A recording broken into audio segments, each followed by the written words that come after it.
Comment sortir de la friendzone? Comme d'hab, je vais faire ça court, simple et droit au but. Ok, let's go. Premier conseil, évite de te mettre dans la friendzone en premier lieu. Beaucoup de mecs s'y mettent eux-mêmes tout seuls et n'apprennent pas de leurs erreurs. Si c'est arrivé de te faire friendzoner 2 fois ou plus, je pense qu'il est temps qu'on mette un terme à ces conneries. Ici, le problème, c'est pas elle, mais c'est toi. Il y a 2 cas de figure. Si je parle avec une fille qui me plaît pas, alors je vais la traiter comme une pote. Si je suis avec une fille qui me plaît et que j'espère qu'il se passe quelque chose entre nous, un rapprochement, alors je vais tout faire sauf la traiter comme une pote. C'est-à-dire traîner avec elle H24, mater MTV tous les mercredis et dimanches soirs, se confier sur nos problèmes respectifs, sans jamais faire aucun rapprochement.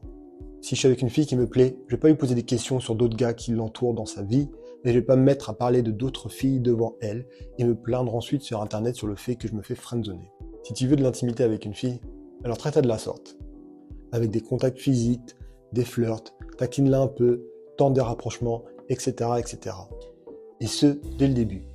Évite d'être ce gars qui fait genre d'être son pote pendant 6 mois, puis ensuite arrive et lui dit « Ah au fait, tout ce temps-là je te kiffe, ça te dit on baise ?» Dès le début, tu vas installer un jeu à la fois de séduction et de confort. Si tu parles avec une fille de façon platonique, sans montrer de signes d'intérêt particulier, alors tu es gentiment en train de te diriger vers la friendzone. Et si tu es dans la friendzone, alors dans ces cas-là, elle va pas t'envisager, alors que ça aurait pu être le cas au début. Deuxième conseil, change la façon dont elle te voit. Il est quasiment impossible de sortir de la friendzone. C'est pour ça que tu as besoin d'un changement drastique. Une fille a besoin de très peu de temps pour savoir si elle va te catégoriser en tant que pote, en tant que prochain mec, plan cul, sugar daddy, ou bien loser. Si elle t'a catégorisé comme un pote, alors plus le temps passe entre vous, et plus tu passes du temps avec elle, plus cette image de pote sera ancrée. Afin qu'elle te recatégorise, tu as besoin d'un changement drastique. Porte-lui moins d'attention, change de look, et gagne un peu d'XP en flirt.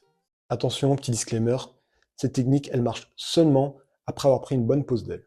Si elle est témoin de tes progrès, alors elle ne verra pas forcément le changement.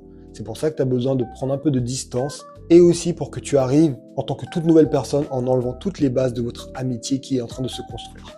Du coup, utilise ce temps pour justement ce changement drastique. Complète quelques missions annexes, gagne et farme un peu d'XP en charisme et en flirt, jusqu'à ce que tu passes de ce gars-là à ce gars-là. Sors avec d'autres filles, organise la prochaine grosse soirée freak-up de ta région, va à la salle, et fais différents tests. Teste différentes coupes de cheveux, différents fringues, différents styles d'accessoires, etc., etc. Tu verras qu'avec ce changement, le traitement que l'on t'accorde changera lui aussi. On a tous été friendzonés. Et sortir de la friendzone, c'est super chaud, mais c'est pas impossible. Donc abonne-toi et partage cette vidéo avec un de tes potes qui s'est friendzoné. D'ailleurs, si dès le début tu as les bons outils, ça t'évite de tomber dans la friendzone en premier lieu. Si tu veux plus de conseils ou d'une deuxième partie, fais-le moi savoir. Prends soin de toi et de tous ceux qui t'entourent. À la prochaine!